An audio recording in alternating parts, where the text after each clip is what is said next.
Did you ever consider being a rings guy when you moved to Hollywood? Get a bunch of rings and stuff? Yeah. No. No. Okay. I don't have. Do you have any tattoos? No. Do you have Thank any God. piercings? I had an earring. Oh, you did? Yeah. Okay. But I took it out one night. I could see the remnants of it. Yeah. Very embarrassing.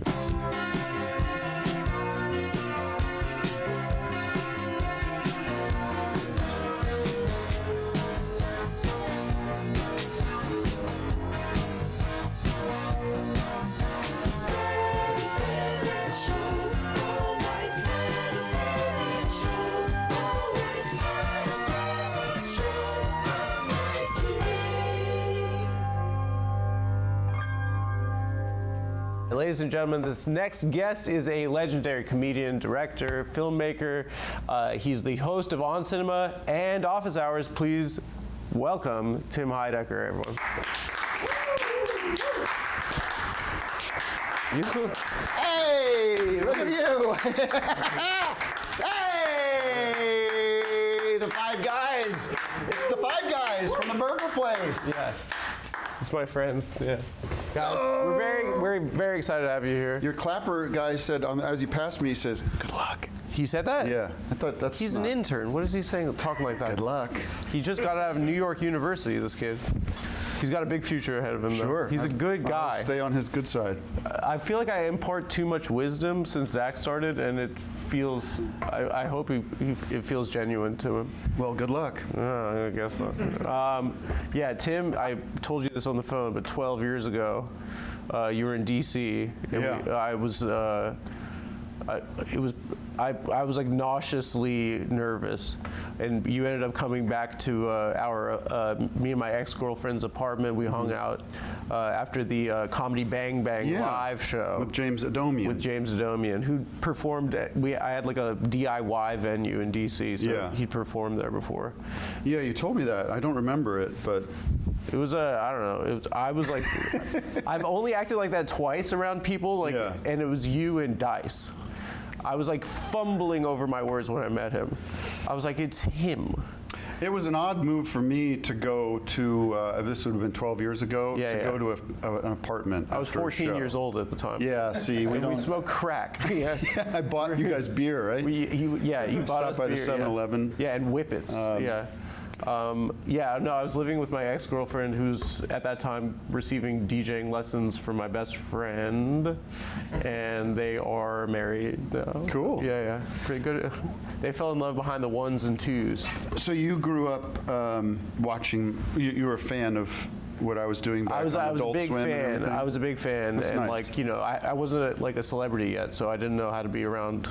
And how was I? Was I decent with you? So down to earth. You did take a cigarette out of my mouth and said that it's for trashy people.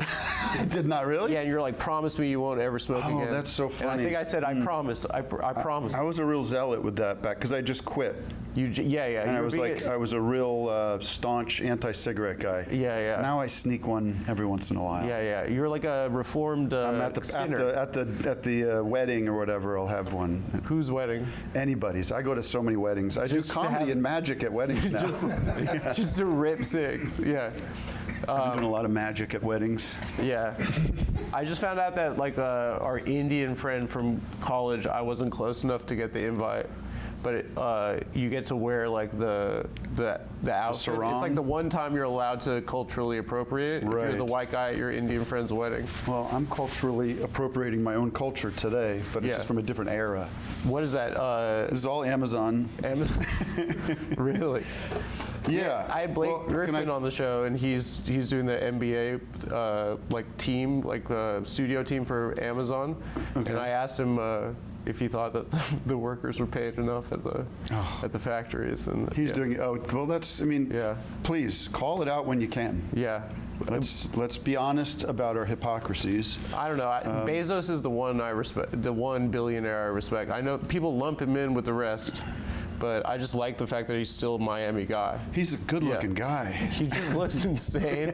Yeah, his girlfriend is so Miami. Yeah. Yeah. He's real trash. Yeah. I mean, all due respect. I don't know. I wonder how much. He's tight, I should say. His body is tight. He's kind of got a Rogies thing, but actually kind of more appropriate for the size. I try to. I mean, should I get big and like? Yeah. Big and muscly. You want to start going on steroids with me? Well, I do go to the gym, and I lift weights and stuff because they say when you get, I'm almost 50, and they say you got to do that for longevity and everything. Yeah. Absolutely no impact. Like I don't see any. I'm still. Oh, I'm seeing it right now. Lumpy and fat. You look phenomenal. I look sick. You and Eric. I don't want to talk about the way I look, by the way. Well, Network said they want you to lose 200 pounds before we air this. Who did? The Network. Oh. Yeah. The same, the Mossad, actually. People think right now that I'm getting paid by the DNC. Like they think that I'm the one they chose. You're a shill. Yeah, I haven't gotten a call yet. I wish you would stick to comedy too, because I would. Funny boy. No, I want money at this point. I just want money at this point. You're not on social media? I have it, yeah, but I try not to. Post and stuff. I've been looking. I mean, I do post a lot about all sorts of stuff, and when I do, obviously when I do post about politics, which I'm just a guy who has opinions about the world I live in. Yeah. And people get very upset and say, you should stick to comedy. I get that every time, and I'm wondering if that's now just a shut up and dribble. They're saying. Yeah. If that's now just like an AI, a bot. Is that a bot? Can we figure out if they're bots or those people out there who really feel that way? No, those are the critics. Yeah. Those are like guys at the Times. Those are like those are smart guys that are doing that. Right. Yeah. I like his fake talk show laugh for that shit joke that I just made. Well, it is. Should I punch it up for you? Yeah, go ahead. Let's do another take of my laugh. Okay. Just keep it clean. Well, those guys are probably college professors. Yeah. Okay. I do wonder that though, because like I just did News Nation with Chris Cuomo. You sent me the clip. I've never seen anybody so quickly send somebody else a clip of their own talk show. It was the next day. It was the next day, and we were talking about it when I was there. I know. I sent you the picture of me and Geraldo. Yeah. You sent me a picture of you and Odenkirk last night. We're both trying to impress each other. Calm down. You sent me a picture of... Like I said, we have 10 minutes. Oh, no. Lock the door, please. I'm just going to play to my five guys now. Lock the gates. Well, they're sucking up to you, and they're like they have no respect for me. Caleb said, "Put on my suit in an aggressive manner." Can we just step back a second and talk about my outfit, because I feel like I started telling you, and then we went on Amazon and we went all over the place. Yeah, let's talk more about you. It's just an interview. I lost with you. Anyway, I lost. Yeah, go. Who are you wearing? I'm here in New York for this premiere at the Tribeca Film Festival, and I get very uptight about what to wear to these things, and I have issues with like when I try to dress up, I look stupid, in my opinion. But it's a power move to look crap. Well, when what I did trying to look good. Yeah, that's the other thing. I could go in like a T-shirt. Yeah, and people are like, that guy's a wild card. That guy's a real maniac. Yeah, Zuckerberg cap. style. Yeah, big white shirt. Yeah, fake big muscles. Boxy white shirt. But then, so I looked on the internet and looked at Tribeca Film. I just typed in Tribeca Film Festival, images, and one of the first ones that came up was this Jerry Lewis picture from like 2 minutes before he died. 2 minutes before he died. Really? In the hospital? Him with Robert De Niro. They must have been doing like a King of Comedy retrospective or something.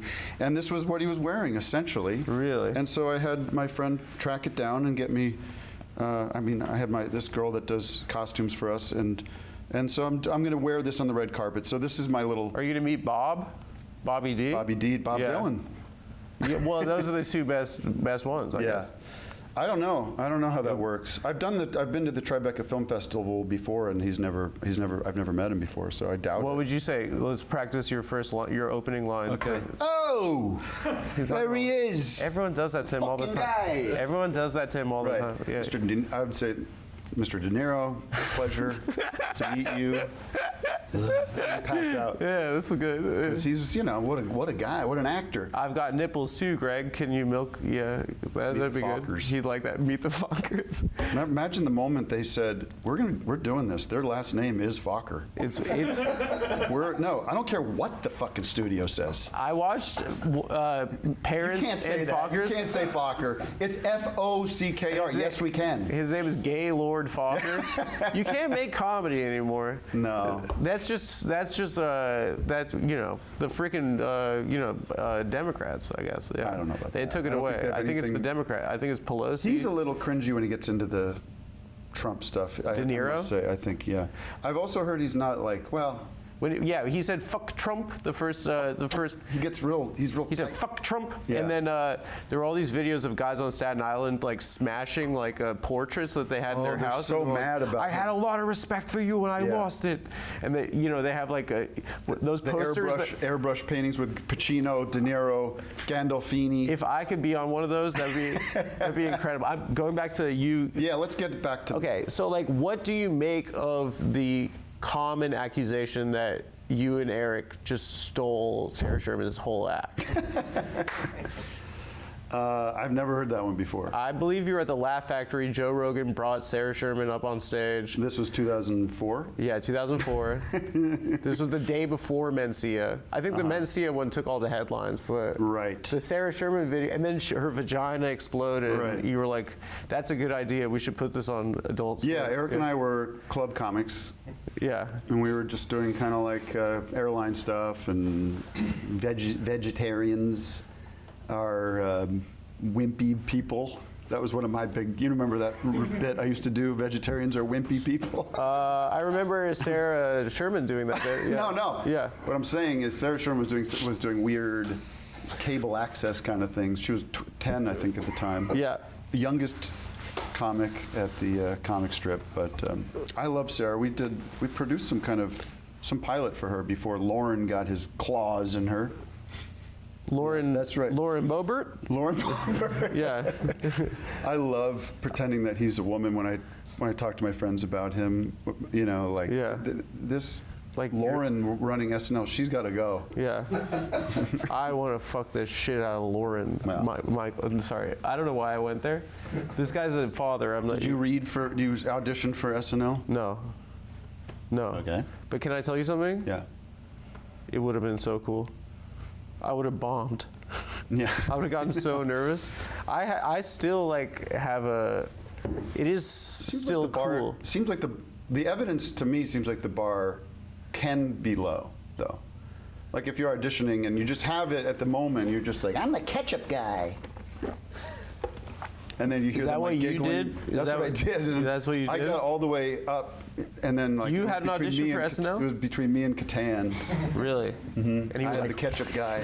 I had the ketchup guy. I just watched Corky. Give me more ketchup. I watched Corky Romano recently. Yeah. Phenomenal. Is it? Phenomenal. He broke his neck on SNL. Do you know that? No, I didn't know that. Chris Catan did. Yeah. What happened? Everyone hates him from that era, right? I don't know about that. He's a coke liar. He's a cocaine liar. I don't know about that, and I don't know him. But you could look it up. What is it they do? What does PBD always do? ChatGPT. Oh yeah. Look it up. What's your name again? Jonah. Jonah. Look it up. Look it up. Chris Catan broke his neck. Look it up. What did he do? I don't know. He was doing Mango? He was doing a pratfall. Yeah. Yeah. Died. He's dead? He was killed. Oh my God. I forgot how funny the other characters in that movie are. Because it's like Corky Romano. Yeah, he has a brother whose whole character is that he's illiterate. He doesn't know how to read. And the other one, his entire character is that he's gay, but he doesn't realize it. Oh. And it's like he's these characters? Those are those are like it's really just deep stuff, but incredible. But he was actually very kinetic and physical and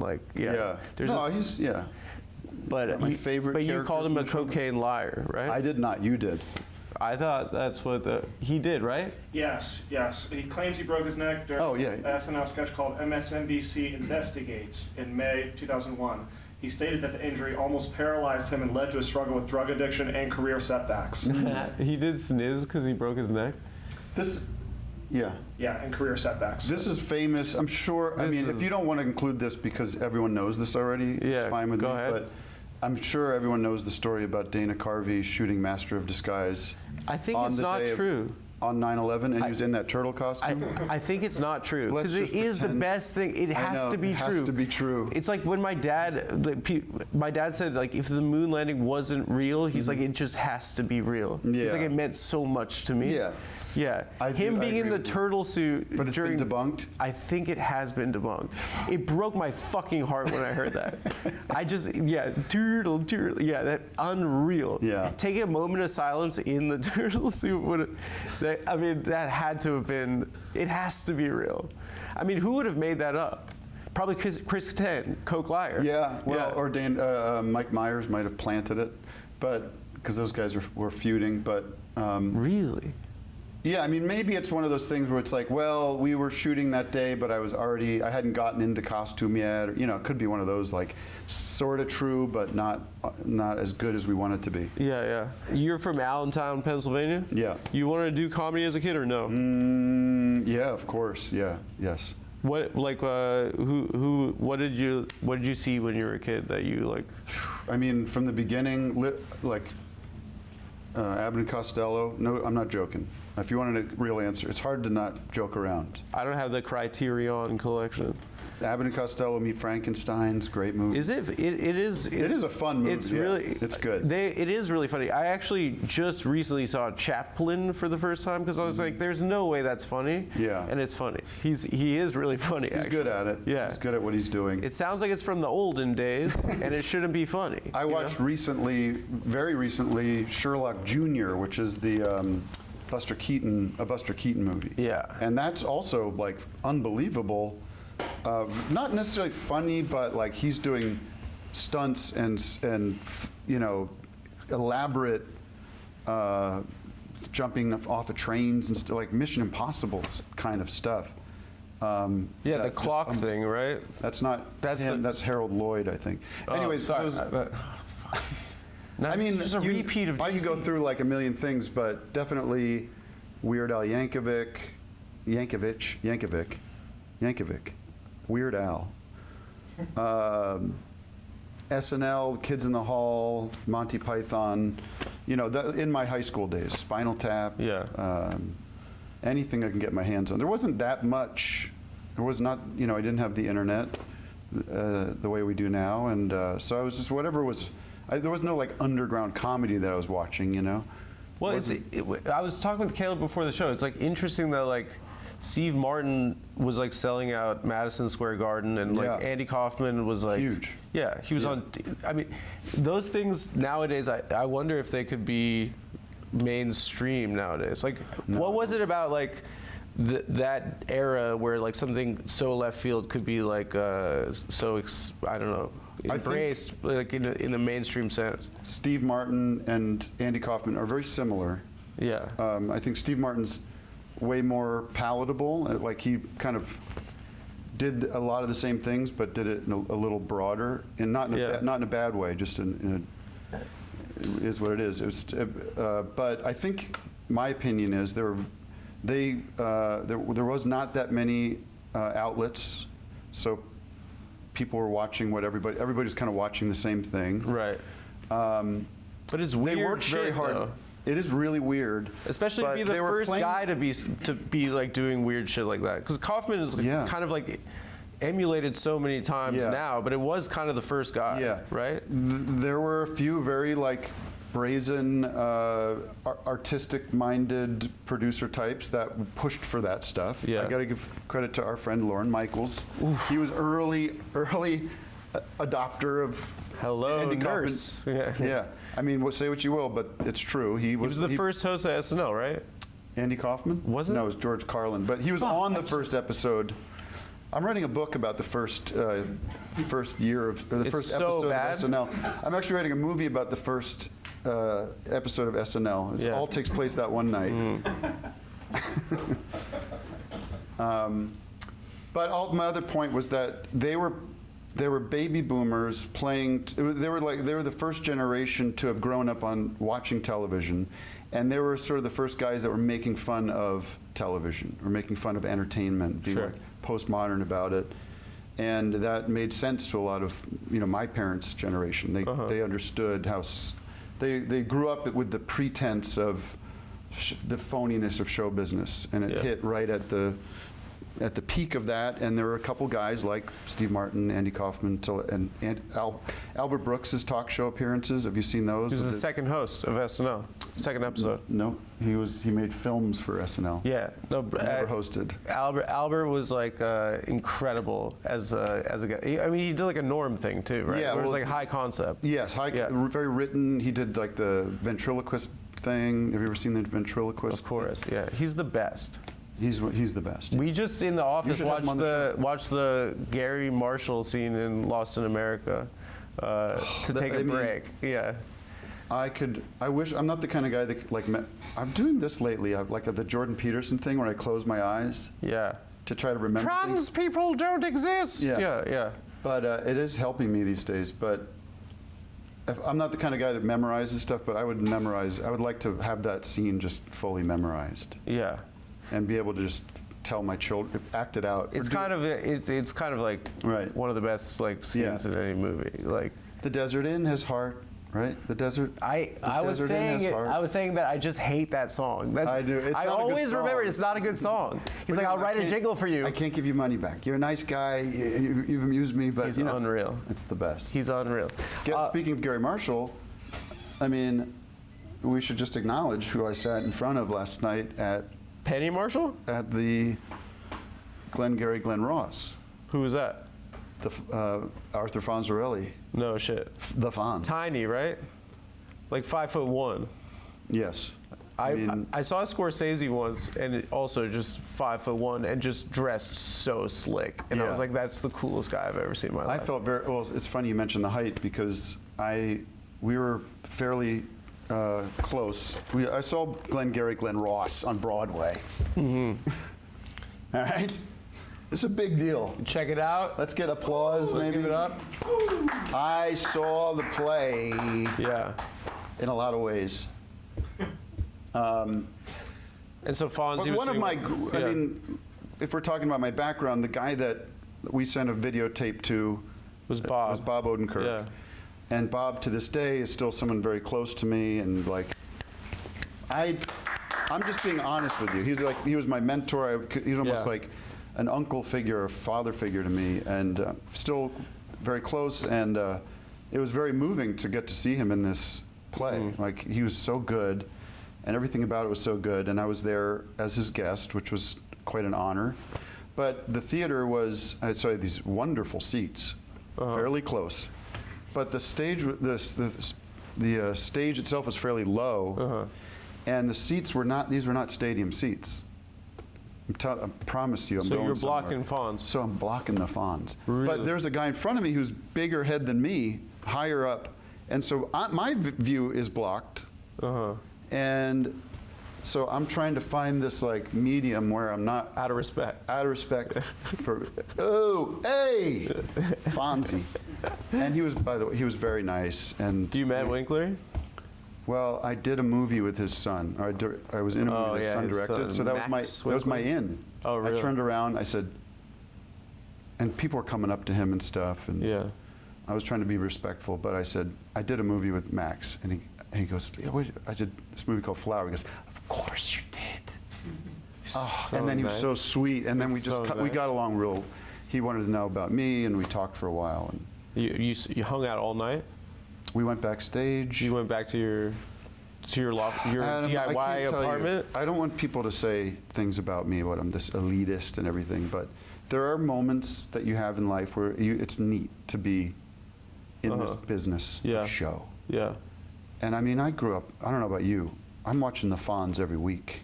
No, this is my generation. It's your generation.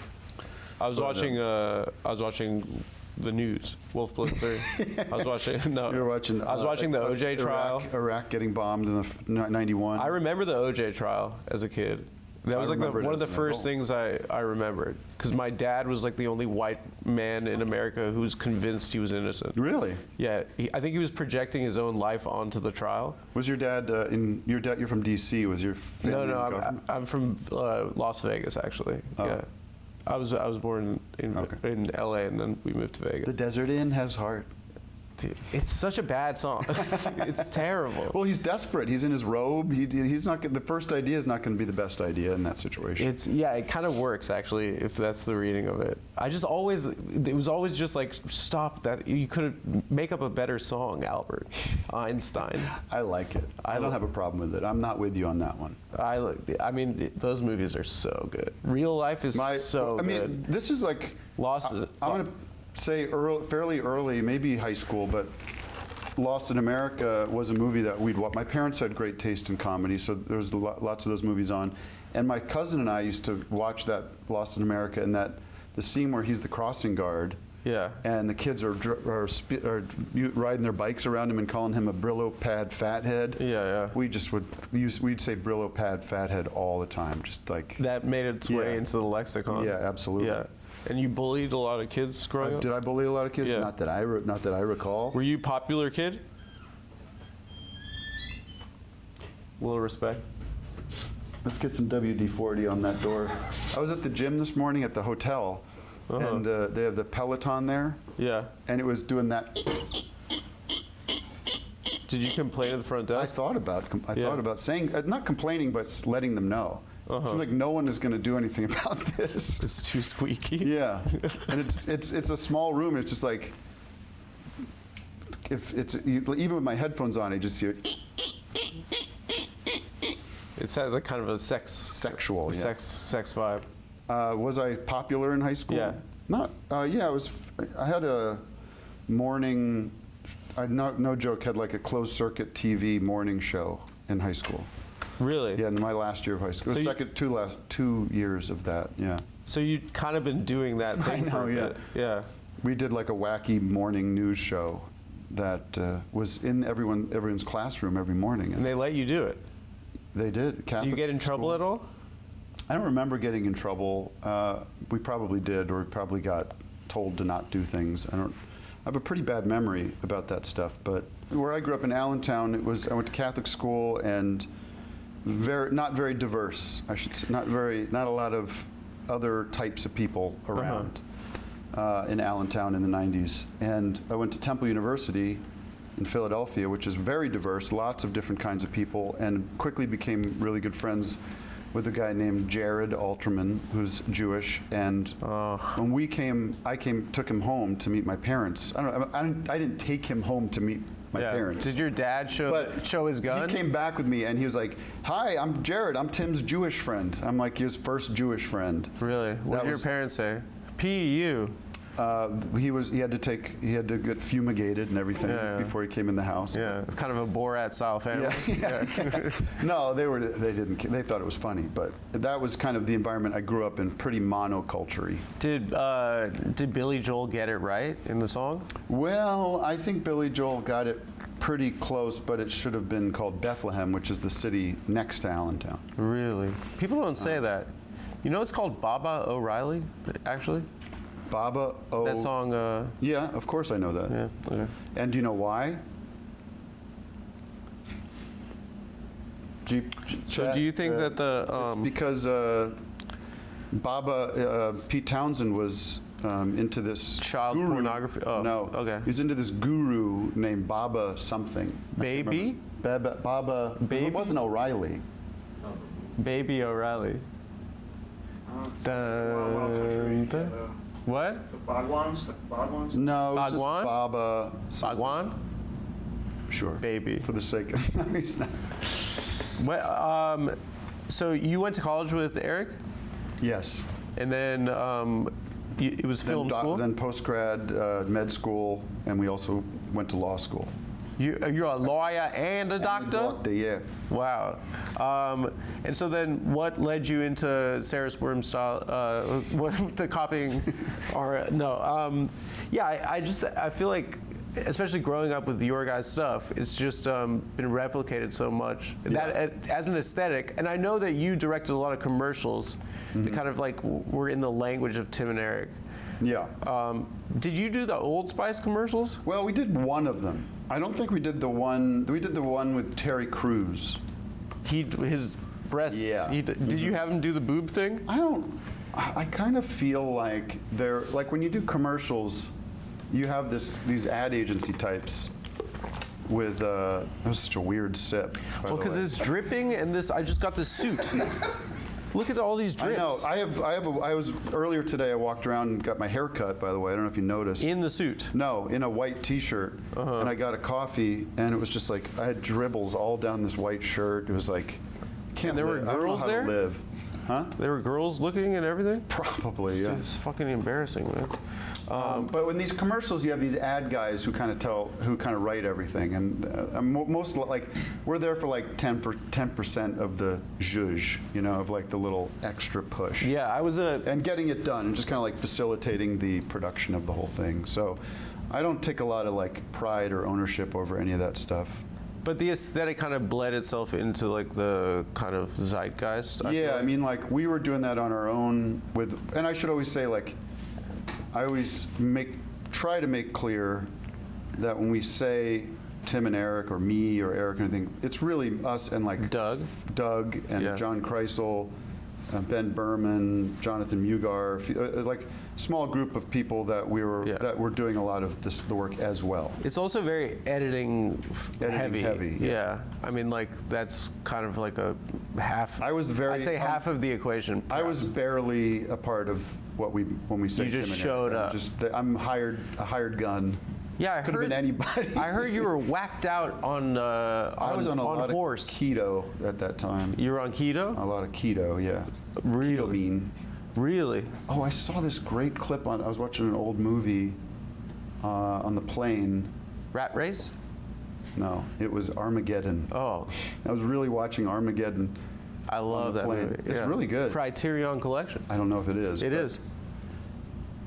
Not Armageddon time. No, Chat GPT is that? I know it. Grok? I don't need to check. Grok, it is? Okay, good. Yeah. By the way. That's my PBD. By the way. We gotta chill with him, dude. We gotta get on that show. Go down to Casa. It's Palm Beach, right? No, but there's a restaurant that this great YouTube guy, R.M. Brown, did this video about, all the time he goes to this one restaurant called Casa D'Angelo. He goes, we were last night, there's no joke, 11 of us at Casa D'Angelo, we had a great time, great meal, great steaks. He goes to one restaurant? He has a compilation of all the times, it's so funny. But you're watching Armageddon? And they say, like, there's this, like, where all the guys are having to get physicals before they go into space. Yeah. And he's like, this one guy was on, he had ketamine in his system, and it seemed like you could take that, meme together something of Elon, you know what I mean? Jonah? Let's get on that. It'd be funny.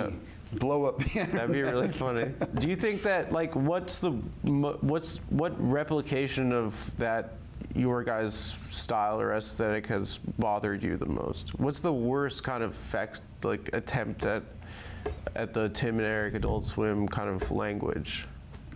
I don't know. I don't say the worst one. You know it. Definitely. I don't think I know of anyone. Do you have one? Of me? Does anyone ripping you off yet? It's coming. I hope so. I don't know. I can't. Nothing's coming to me right maybe? now. Yeah, Nick Fuentes. Yeah, I don't know. Are there post-Adams? No. Probably not. Yeah. I'm sure there are. Listen, I'll be honest with you. I'm sure there are. There's just nothing coming to mind. I don't really. There are a few specific jokes that I'll tell you one. Sarah Sherman. Sarah Sherman is way over the line. What the fuck is she doing even? It's disgusting. I think Jimmy Fallon has done a few things where there's like a jorts thing that he did with, like, I hate to say it, with like Will Ferrell, who I love. That's your friend. That's your best friend. He's one of my closest friends. Yeah. He stabbed you in the back. And we're not talking about stabbing. What was that? Oh, sorry. Sorry. They did some, like, very, very similar to our sort of kids break thing. Really? I'm wearing jorts. These are my jorts, and they're like on green screen and you know, dancing into bad rapping. But it felt a little lazy, I'll say that. But did you have revenge? live and let live. You know? You have revenge on your mind while you're Long term, yeah. Yeah, you're playing Way a down the line. long game. Yeah. It'll happen when they least expect it. There's a Bill Cosby joke about like and I'm Spanish sorry. Fly. Yeah, no, not Spanish Fly. Yeah. Where he's like, he was in a snowball fight as a kid and he got hit really bad, so he took this snowball, put it in the freezer and waited for it to be the summertime. And then like when the kid was at least, he just threw a snowball at him in July. That's good. That's what I'm gonna do. Yeah. What a legend. Give it up for Bill Cosby.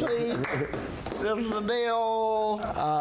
Well, Did you like do people misunderstand your work? I mean, sure, why wouldn't they? I mean, because it's so confusing. It's so random. Obfuscating. I mean, what do you think is the most common like misreading of your guys' stuff or the stuff anything you've done? Yeah. Well, I guess you know, I've done a lot of characters that I use my own name for. Yeah. So I suppose there are people that think I'm a terrible leather jacket, right-wing type stand-up comedian, because I do a lot of that stuff online. Do you think people can't just process like art anymore? No, I think the hard part is most people what probably. Comes to mind, that's what Excuse me. Sorry. No. I just want to finish before you answer. But that's what comes to mind with the Andy Kaufman and Steve Martin thing. Is like I don't know if that could translate it into the mainstream now. No. I think that people had more like kind of like capacity for it. Perhaps. Maybe, but I think back then, well, with Steve Martin, there was a way into his work. This is just me speculating. Yeah. I'm not an expert. But I felt like there was a way into that work. He set it up in a way that you're like, I get what this is. I get this as like a corny guy. There's a child aspect. There's a childishness to it. Kaufman was a little more like hard to figure out, and I'm sure a lot of people back then didn't get it. Yeah. The same way they wouldn't get it now. You're saying that you're basically the Kaufman of today? Absolutely. Yes. But he was also like cast on a major sitcom that was very popular. Yeah, Taxi. Yeah, Taxi. Yeah. So it was like if Jim Cramer from CNBC. CNBC, yeah. No, if Cramer from Seinfeld during its peak would go out and do really weird pratfalls without resorting to the N-word over and over again. That I thought, that was. If you could do that in a weird way, that would be a similar experience that America would have had. When you saw that the first time, did you have to remove that it was Kramer? When you saw the Michael Richards tape? I didn't know. To me, in my mind, that character is so ubiquitous. I'm like, that's Kramer. Right. Yeah. The funniest thing on one of the saddest, the apology on Letterman. Stop laughing. Yeah. Hostage video situation. Have you ever seen the like bloopers from Seinfeld where like he's the only one serious, like he's the only serious actor. He's like, God damn it! Like when they break, he's like, this is unprofessional. Oh no, I haven't seen that. No, that's not fun. Well, no, I think you wouldn't expect it out of a Cosmo. I work so hard on the Adam Friedland show that I usually realize that I forgot to eat. And that's why I'm happy for Huel's Black Edition Ready to Drink, parentheses, RTD. RTD saves me for breakfast, post-workout meetings, school drop-off, and errands. It's a complete meal that I can drink, and it helps me stay consistent. Guys, it's 35 grams of protein, 27 essential vitamins and minerals, no artificial sweeteners, colors, or flavors. Gluten-free, under $5 a meal, a complete meal you can literally grab and go. It's under $5 and way faster than meal prep, and it actually fills me up for hours. Don't get me started on the Black Edition powder. I use the powder when I want to do something more built, thicker, blended, more filling. It helps me hit my protein goals without needing to cook. The routine is easy. RTD when I'm sprinting through my day, powder when I'm home, and want to control the texture and ingredients. Same high protein protein, 40 grams, same complete meal benefits, flexible flavors. You could add fruit, nut butter, ice, etc. Guys, if you're trying to stay consistent, this combo makes it stupidly easy. Limited time offer, get Huel today with my exclusive offer of 15% off online with my code TAFS at Huel.com/TAFS. New customers only. Thank you to Huel for partnering and supporting our show. And guys, don't forget to fill out the post-checkout survey. Hey guys, Adam Friedland here in San Francisco, California. When thinning starts, it's not just your hair that takes a hit. It can change how you feel day in and day out. Hims makes it simple to take control of hair regrowth with personalized care that fits your life. You know that moment when you catch your reflection and you notice your hairline creeping back? Hims makes it simple to actually do something about it. Sarah Sherman from SNL was telling me about her hairline creeping back. Adam, you're great for this. Okay, so we're at a wedding. We're going to a wedding right now, guys. That's why we're in the car. There's a lot of noise out there about hair loss, 10-in-1 shampoos, random advice, expensive clinic visits. Hims cuts through all of it with real trusted treatments at 100% online process. You got better things to do than just sit in a doctor's office talking about your hairline. That's why Hims offers access to expert back hair loss treatments entirely online. Hair loss doesn't fix itself. And the earlier you act, the better. Hims makes starting simple with a 100% online process that personalized treatment plans to deliver straight to you. Hims offers convenient access to a range of prescription hair loss treatments with ingredients that work, including chews, oral medications, serums, and sprays. Doctor-trusted ingredients like finasteride and minoxidil can stop further hair loss and regrow hair in as little as 3 to 6 months. You shouldn't have to go out of your way to feel like yourself, okay? Hims brings expert care straight to you with 100% online access to personalized treatment plans that put your goals first.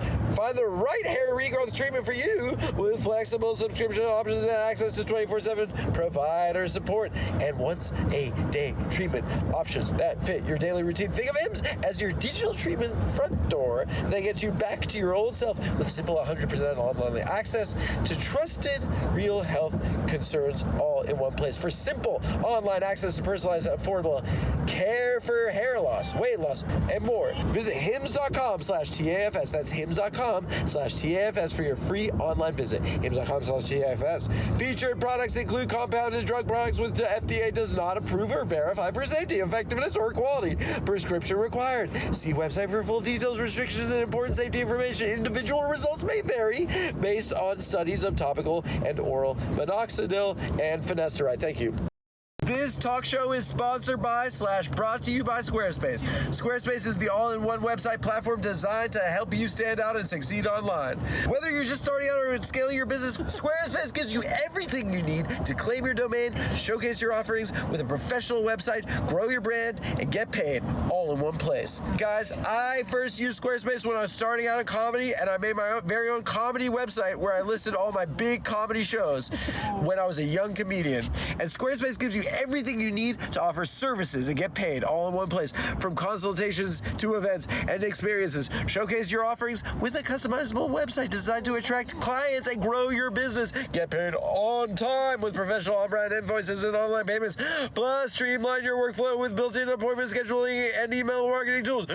Get discovered fast with the integrated Squarespace SEO tools. Every website is optimized to be indexed with meta descriptions, an auto-generated sitemap, and more, so you can just show up more often on search engines and bring in more of your ideal customers. You know what my ideal customers are? Rich ones. And Squarespace makes it easy to showcase your expertise and engage clients with video content on your website. Upload and organize your videos, create stunning video libraries, and even monetize your content by adding a paywall. Perfect for online courses, exclusive tutorials, and premium workshops. Make smarter business decisions with Squarespace intuitive built-in analytics tools. Review website traffic, learn where to focus engagement, and track revenue from bookings, invoices, or product sales, all from one place. Check out squarespace.com/TAFS for a free trial. And when you're ready to launch, use offer code TAFS to save 10% off your first purchase of a website or a domain. That's squarespace.com/TAFS for a free trial. And when you're ready to launch, use offer code TAFS to save 10% off your first purchase of a website or a domain. Thank you. You know that point in the day where your brain just checks out for a second? Lately, I've been reaching for Lucy. It's super simple. You just pop it in and crack it, and it kind of wakes up your mouth a bit. The flavor's actually really solid. I've been keeping these on my desk when I'm editing and filming. Just helps me stay a little bit more locked in, okay? I like that I don't have to think about it either. They just show up on a subscription. Anyway, yeah, I've been using these a lot recently. Lucy.co knows what's up. Go check them out. What's interesting is like that you like worked through in a network system, and that you've kind of transitioned to like producing your stuff independently. Yeah. And like I guess like, was it out of frustration with like working through like networks, or I think like, it was just disinterest. Yeah. From those people. I mean, the sequence of events is like pretty linear. It's like we do a certain amount of things that eventually come to an end. There's no interest in doing more of them from those places because times have changed, interests have changed, things that were desired are no longer desired at that level, or there's just priorities are different. People leave. The people that were your allies or support cheerleaders have moved on or whatever. Yeah, white men they won't give jobs anymore. You're reading between the lines. That's what you're saying. Yeah. So there were a few things that were like, all right, well, what should I do now? And there's still like, I still work within the system on certain things, but. Do you think like the Jews have too much power? Is that what? No, I'm sorry. I mean, I knew you're going to go there. I'm sorry. And I really don't know how to handle that shit. Well, you can say it. I mean, I'm a little uncomfortable. On Cinema seems like your opus. Like it's like a project that keeps growing. Yeah. Like, how'd you meet Greg? Well, really? I've never heard it. Oh no! I mean, we've listened to a bunch of interviews. We've never heard. Really? Yeah, I don't think you. So you're not on all the Reddit AMAs that I do, which I do quite frequently. Sam, no. Sam, is he say it on Reddit? I'm just kidding. I haven't seen it. Yeah, you have. I haven't. Yeah, no. I was a huge Neil Hamburger fan. It's the best. And so I would say like 2004 or something. Eric and I were doing Awesome Show, and I was a fan of Neil's, went to go see him. He had relocated to LA, or he was living in LA, and went to go see him like I would see anybody, and met him afterwards, and we knew some of the same people, and just kind of knew. I think our bridge together was his wife was Australian, and my soon-to-be wife was Canadian, and we were, breaking the ice, talking about who are foreigners. Yeah, getting them out. And I wanted some advice on like immigration stuff, actually, for my wife, or for my potential wife, my fiance, whatever. What's that Dan Bongino clip where he's like, I'm divorced from my wife, not divorced from my wife, but we're separated, not separated, but I'm not with my wife. I love how red that guy gets. I know. His head is so big. It's like Vinny. Vinny gets red like that. I guess that was a bad question. How'd you meet No, that's Greg? fine. I'm sorry, dude. But we just became friends, and like as you become friends with funny people, you tend to like goof around and. That project has grown so much. I mean, like, yeah. You guys are. And we just shot something the other day for it, and I swear to you, like, I get the giggles with that show like nothing else, because of how funny Greg is and how funny I am when I'm in that character. And the basic premise is he's a snob, but he's only seen like he's a snob about Raiders of the Lost Ark. Yeah. Like, he's a snob about just like the Marvel Cinematic Universe, but he considers himself like Criterion Collection. Is that like? Yeah, his takes are just like wildly the Smurfs, stupid and the Smurfs clip is, everything. All movies are equal. That's the one thing. The only way you could be a better movie than another movie if the only thing that makes a movie better is if it's longer. So he's like really in a runtime like death spiral. You guys talk about runtimes so much. And he's comparing runtimes and why something, and then sequels versus prequels, and if something's a remake, like. It's just garbage. And then your characters, you just have never heard of movies? Is that like? I think I'm just like so preoccupied with other things in my life. You're like a narcissist? Like a severe narcissist with like many problems, many physical and mental problems. And and with rage issues and all sorts of man problems. It's just, and, I just hope you guys never stop doing it. I don't see a way to stop. Like, we just it kind enjoy of it is so your much. opus. I think it. I would think that's for the historians to determine. But yes, you can do it super affordably. I enjoy everybody involved so much. Aaron Tornicola, who we write it with and direct it, he directs it. And I mean, again, like we shot something the other day, and I was like crying, laughing halfway through it. Just like, why would you stop doing something that makes you that happy? I can't imagine like it'd be so hard not to break. I break.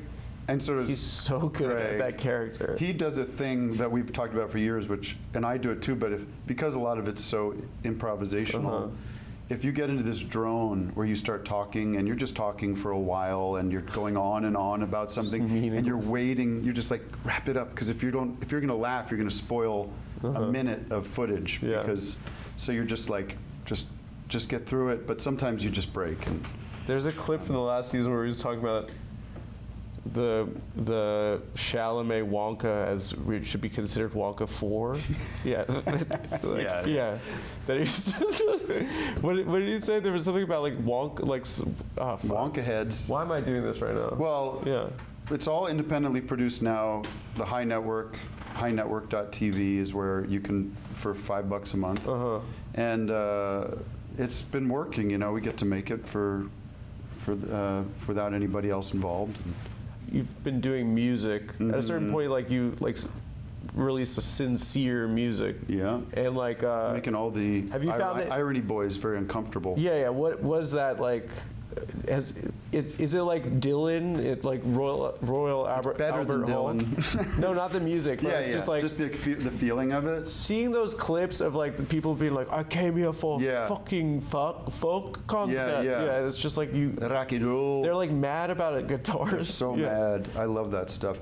I mean, Bob, we've talked about this over the phone, but he is one of my guiding lights. He's my favorite. And that was always, when I was thinking about making that shift, I mean, this all starts with you just sitting around, for me at least, writing music because I like doing it. And when something comes up that's like not funny, the decision is like, do I pursue this or do I abandon it?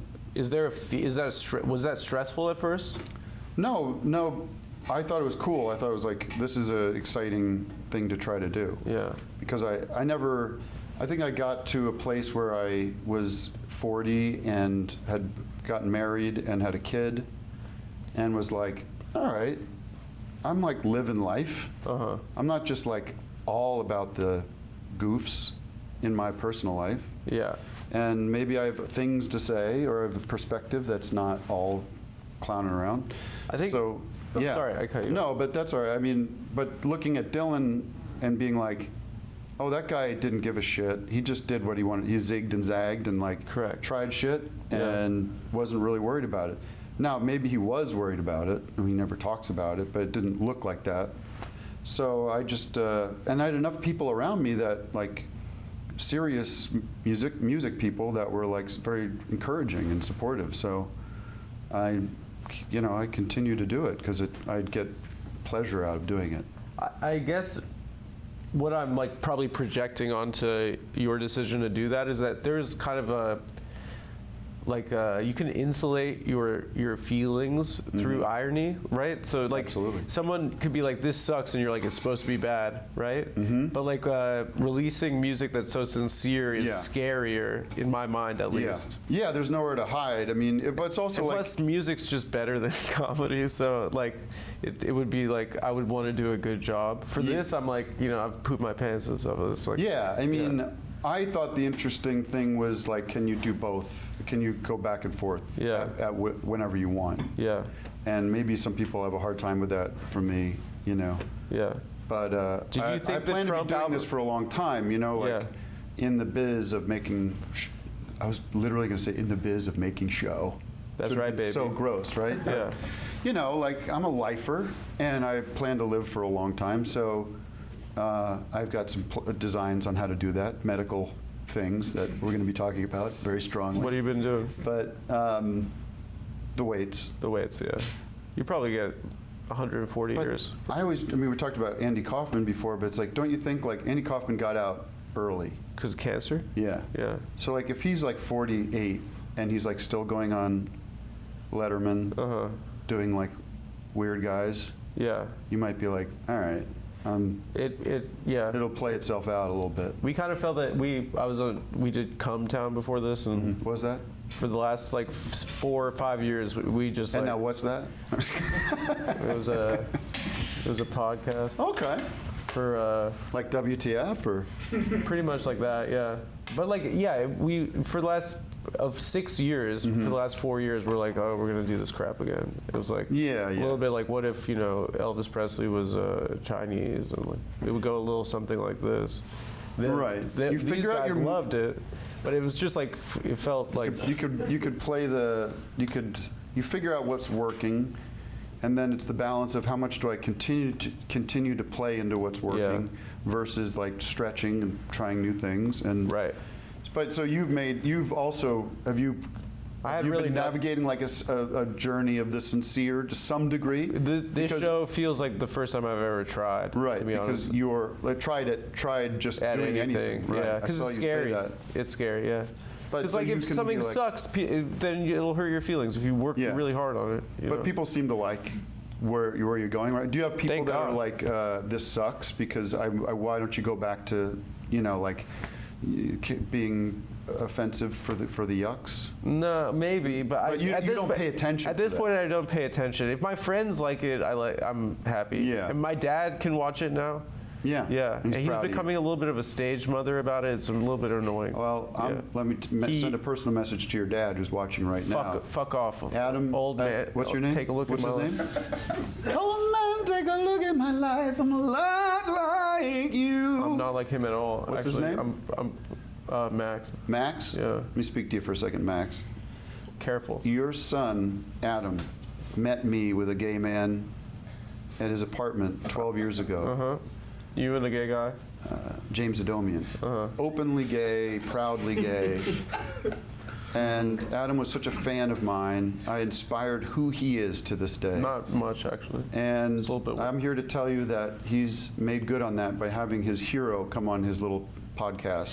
Sarah Squirman has not done the show yet, so one But day. he's a good son, and you should be proud of him. And if there are any allegations coming out about him, I was unaware of these allegations before I came in the studio. Yeah. What you heard? Do you have anything coming out? Um, Because these people all the time are coming out with bad stuff, No, I always feel like- I never had the gumption to do anything bad. You're right. It was just Are you a matter- single man? No, I'm engaged. Oh, you are? Yeah. Okay, where's the ring? You don't wear an Lovely. engagement ring like a man should? Yeah. No, I don't. I never actually want to wear a ring Really? because I don't like I my think hands. it's the only reason I got married. I like the idea of having a ring on. You're like I'm like Depp. Yeah, It's like a Depp style, yeah. like a Chris Angel kind of Depp kind of rings guy. Did you ever consider being a rings guy when you moved to Hollywood? Get a bunch of rings and Yeah, stuff? yeah. No. No. Okay. I don't have. Do you have any tattoos? No. Do you have Thank any God. piercings? I had an earring. Oh, you did? Yeah. Okay. But I took it out one Yeah. night. I could see the remnants of it. Yeah. Yeah, it's- Very embarrassing. It's pretty embarrassing. Yeah. I thought it was cool actually, but I thought yeah, I kind of want to talk about like I don't know. I've heard you speak about like where you've seen comedy go in the last couple of years, and Maybe like Mark Norman again. Oh, okay. Where did I see it go? yeah, I mean like you deal with it a lot in office hours, like you do it sort of in the sense of like parody, like you Yeah. did that Rogan parody, and then you did Yeah. the Maher parody, which is so funny. Thank you. But like, does it suck? Do you think it sucks now? You know it does. But it's always kind of sucked, no? Yes. Yeah. Well, sure, I guess. I mean, I guess the thing that's changed from my perspective, I mean, yeah, comedy, when I was in the 80s and 90s, there was like 90% kind of middle of the road crap that was Yeah. filling time or was fine. Wasn't for me. But then, like, 10% of the time, Norm Macdonald would come up there or somebody like that, and you'd be like, this is crazy. This is great. Yeah. Like, I love this guy. Like, so I'm always going to have that kind of, I guess, refined or like, I love comedy so much that I don't accept stuff that's just hacky. But I also don't mind. I mean, but it's also my definition of that. Yeah. So there's that whole thing of just like personal preference, and there's, you know, comedians that are playing to a wide audience is generally not going to be for me. But it's not that it's terrible, but I think hipster, it's kind of hipsters to say that. There's plenty of the hipster stuff that isn't for me either. There's definitely stuff that's for a wide audience that you like. Norm was pretty wide. That's true, but again, I mean, some of these guys break through, and they can, like the Beatles were incredibly innovative and crazy, but they were also hugely popular. Sure. Right? Yeah. So some things are great and popular. Yeah. But most things are just either popular or great. Maybe that's one way of thinking about it. Easier for your. No, I think that, like, you know, you could also have crap that has fewer fans too, right? Absolutely. Like, yeah. Well, most things. I don't think the amount of people that I would say consume most something things are crap that nobody knows about. I don't think that most things that are made. I don't think that anything that's being created is defined by like the size of the audience. I think it's just, is it good or bad, right? Like, well, it's all isn't it? It's just all personal preference. Like, right. What do you actually like? Yeah. What makes you entertained or happy or thought provoking or. But then, I mean, the real. I mean, I wouldn't probably care, except that these guys are now all like dipping into social issues and political issues, and it kind of feels like they're becoming like Kate McKinnon SNL, like, but it's the right-wing version of it. Yeah, and but it feels a little more hypocritical or something, because they're coming from this, hey, we're just asking questions, you know, and it's also just not funny too. It's boring. You grew up listening to Stern? Mm-hmm. Do you think there was any influence on like the casting that you guys did, like from the Whack Pack? Absolutely. Those, I mean, the Whack Pack. You had a high-pitched Eric, right? Never had. That was one of our rules, was like, don't poach from that squad. I mean, really? Yeah. You had too much reverence for it. Yeah, that was his domain, and it felt like we got organically. You know, people came into our world kind of organically. Somebody would come in as like a small character, and we'd be like, that would be a great host of a kid's TV show or something. You know? In retrospect, do you ever feel like, oh, this guy's just, you know, a little bit? A little bit, yeah. I mean, I think there's. But it's so funny still. But like at the time, you know, there was this was 20 years ago or something like that, 10 years ago, 15 years, whenever it was. We weren't thinking about, like, you know. We weren't thinking about anything except what we thought was funny, and on the set we always tried to be fun. We tried to be, you know, respectful and polite, and but we knew we were trying to make something very strange and disturbing, and so that would push. You know, we'd bring in people and tell them to say crazy shit, and they were pleased, happy to do it. You know? Everybody was thrilled to work and do something weird. And you worked with Tommy Wiseau, right? Yeah, one day with Tommy. What was it like? I mean, he's an interesting guy. Smart guy. Really talented guy. He was kind of a weirdo. The room, weirdo. fucking. When I was in college, we were the perfect demo for it. It kind of broke our brains. Yeah, I watched it like 10,000 times. I watched it many times. We were just starting to make our stuff when we were made aware of that show, or we were like, you know, done Tom Goes to the Mayor probably. Yeah. But yeah, I mean, we came in and we fucked around with him a little bit for sure. Like, how could you not? You couldn't resist. Like, I think our bit with him was like, let's make him the director of that episode and just do whatever. Because what we really wanted to do was let him try, like, create the vacuum for him to do what he does. But he wanted, in all fairness, like, and I understand, he wanted like real production. He wanted the infrastructure of a real TV show. Yeah. But we were like, but if we give you that, then you're not going to get what you are so good at making. Right. It's like you can't. It's like the quantum physics thing about, like, as soon as you observe something at a quantum level, it changes. So you can't really. I know, control. yeah. You know, I say that all the time. Yeah, I mean, look. I mean, about The Room especially. but so we kind of played with the idea of working with him in some way more. Yeah. But Did it feel bad afterwards? You were like, it wasn't as cool as we thought.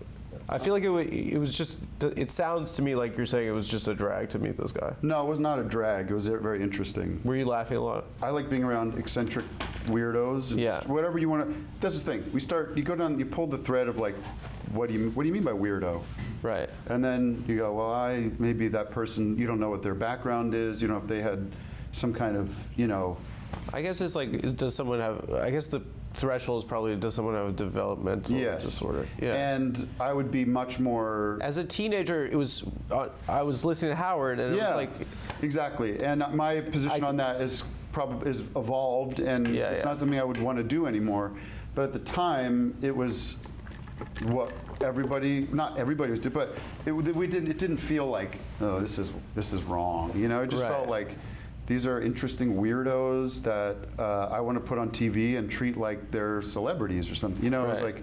And also, LA is filled with just like those kind of people with headshots and desperate. Yeah. Desperate, maybe. Yeah. Or just like, I don't know, just people that wouldn't get cast in a lot of other things. But I grew up like not only Howard Stern, but I mean, a lot of like the Coen brothers or Woody Allen movies, or a lot of like, there were just always interesting people in those movies that felt like sort of outsider types. Fellini-esque. Fellini-esque. Yeah. So that's where we were coming from, and we were, just trying stuff. And when things worked, you do more of it. I listened to a lot of Howard growing up, and I've been like listening to like an archive of all of Trump's appearances. Oh, right. Recently. And it's, first of all, I mean, it's pretty obvious. It's so funny he's the president. I mean, like, it's obvious, like, it's crazy he's the president. Right. But, like, second of all, it's like, it kind of is, in retrospect, seeing Howard shift to sincerity, like, people hate it, right? I want people fucking hate it, And I wonder, like, to what extent he feels, like, partially responsible for, like, prompting that, kind of propping him up and helping. Yeah, I mean, he was one of many that did. It's not, he didn't get Trump elected, obviously. And he was pretty, I remember the Stern, the right after he got elected the first time, that period is maybe the weirdest period of all time, because they didn't know what to say. They were lost. On Howard. Howard, from what I remember. Well, he's the president, so. Yeah. Anyway, what else is going on? It was like that. It was very. And he's like, the Voice is on tonight. He like loves talking about the Voice. Yeah. There's stuff about him that I love, and I don't really listen that much anymore, to be honest with you. I haven't really listened since high school, but yeah. Since high school, really? Yeah. Because we would be late to first period because we would just like want to stay in the car and listen. Yeah. What years would those? Is that? Those are like I graduated 2005. That's Artie years. Yeah, Artie years. The best. Well, I'm a Jackie the Joke Man guy myself. I mean, I've gone back through now with the. Wait, no, that's bad, Jackie. Sorry. But I did like I did love it so much. Like I got really sad, like we're not sad, but I got really emotional when Beat like went back on recently, and there was like this tenderness. Oh yeah. And like this like love there. Old pal. Yeah, it was. But I love Richard and Sal. I think they do. Sal's prank calls are the best. I would say Richard and Sal's prank. Sorry. Yeah. They're very creative, and I like when Howard's yelling at Gary about something petty, and one of the ugliest guys of all time, Baba Booey. Gary Delabate? Yeah, sorry. Yeah, I don't like to comment on people's looks. Yeah, all right. It's just a better way to live. He has a legendary first pitch at a Met game. I've seen that. You've seen it. Shot. Yeah. You can't. I mean, I don't like talking about people's looks, but you got to think he's got bad breath. Yeah. And a hog, just absolutely packing. Big wang. Huge dick. Yeah. You live in Hollywood? Who's got the biggest in town? Well, I've watched these pornographic films. Some of those guys. Yeah. Yeah. I don't know where they live though. I'm actually having a terrific time, by the way, and I know you have to cut this shit down, but I think you should. Do you have a Patreon? You could put the whole thing up for. How are you paying for this? State of Israel. State of Israel. Yeah. Gelman's guy. Yeah, I guess like the last thing I would really ask is like, I guess like what I really find inspiring is like that you really got bored. It seemed, and correct me if I'm wrong. Like you. At what point? Well, you just like wanting to put out music is like I don't know. I think that's like very cool to me. Thank you. I suppose because like it must get tiring to like have a niche that you have to fill for people and stuff. Yeah, I mean, I think when I have a creative partner, like you get absorbed into the identity of that partnership, into that thing. And for you, it was Come Town. For me, it was Tim and Eric. And then I'm like, well, who am I? Like, who am I in that, or who am I outside of that? Did you guys break up? No, we're still friends, and we're trying to write a movie, and thinking about doing stuff, but it's not like that white hot like we did a lot. We made a lot of shit. We made a lot of horrible shit. Do you think it's a product of youth, like feeling like more free to like make horrible shit? I don't know. Well, no, we just were like we were in the middle of something, and that was the only thing we had going. It was the only thing in our lives. And it was also your world too. Yeah, you had like a squad of guys, and then you kind of was a self-contained world. Yeah. And then that comes to an end, as it naturally did, not out of any kind of strife, and not out of any kind of like conflict. You said it was when you had a kid. You said it was your child ruined everything. Yes, we had agreed if we were going to do this, we wouldn't have children. Really? And then I disobeyed him. I thought you guys said that you're not going to get married until gay people can get married. But things come to an end, and that, like, I want to make stuff with him, and he wants to make stuff with me, but it will be probably very different than we're not going to go, like the band Pavement or something, where you're like, well, those are the 6 albums Pavement made. Yeah. And we're going to probably tour, and we're going to do stuff maybe together, but we're not going to do another Pavement album, or the Pixies or something, or Talking Heads. So something like more traditional narrative? Like. No. It's more of like a Kill Tony? Well, elaborate pranks, I will say. Elaborate, very Jackass style? More like in the Fielder realm, more abstract, more long form, very cerebral. Yeah. These are long plays. Like, I don't want. This is part of it. That's all I'm going to say. This right here is part of it. Really? Yeah. You're in the show. You got hate. In the show. You got hate in your heart? I've hate. Do I have what? Nothing. You got hate in your gut? Is that a reference? No, I don't know. Oh. Yeah. No, I don't know what we'll do. We've got a couple of things that we've plans for, but if it doesn't happen, I'm proud of what we've done. Will it culminate in Donald Trump going to prison? Let's just say the third act of our movie is a little bit something that happened in Butler, Pennsylvania, but a little more, I'd say it's a little more of an accurate depiction. That nerd, the nerd looked like Elizabeth Warren a lot, don't you think? The shooter? Give me a break. Give me a break, dude. So false flag. I want to end on a reading from Paul. Simon? No. Did I send you this clip to bring it back to Jerry Lewis? I sent you this clip of him on the Joan Rivers show. Yeah. Did you watch it? Yeah. It's pretty about intense. Beating his son. Yeah, he tells the story. He says he's on with a child psychologist, and this is 1968 or something like that. And the child psychologist is introducing a fairly novel concept of like not beating your kids. Like love your kids and be a positive influence. Did your parents watch that or no? Did they watch that clip? Yeah. I don't know. Probably not. Mine didn't. No. Well, my parents never hit me, but. Oh, never mind. Jerry Lewis said, "Well, let me tell you my perspective. Yeah.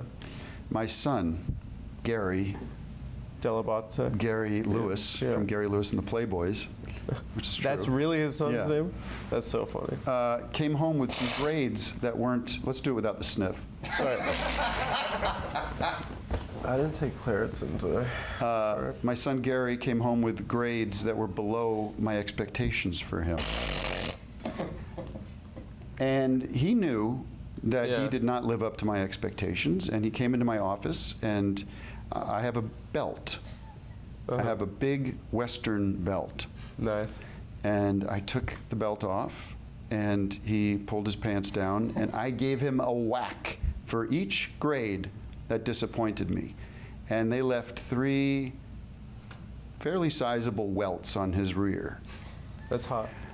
And I said, Gary, you've taken your punishment. Now go up to your room and stay there until I say you can get out. Gary Lewis. Gary Lewis from Gary Lewis and the Playboys. Now I went up. We have an intercom system in our house, so I can listen in when they're sleeping and whatnot. And I went over there to listen to hear him cry. And it's okay to cry, by the way. I always say that cool. real men cry, sissies don't. It's true. And I listened, and his mommy came in. Because, you know, we have the relationship where when his mom is down on him, I will go and be with them. But when I'm down on the kids, she'll go and be with them and let them know that we're not ganging up on them. And I listened in, expecting to hear my son crying. But I only heard this. I heard him say, she said, it's okay to cry? And he said, no, I don't have to cry. I know that Daddy did that to me because he loves me. Why do the French think that's funny? why is he the best American comedian to them? He's a bad guy. Yeah. Good news is, he's passed on. Rod in hell, Jerry Lewis. Thanks a lot, Tim. Great to be here. Give it up for him. Thank you, guys.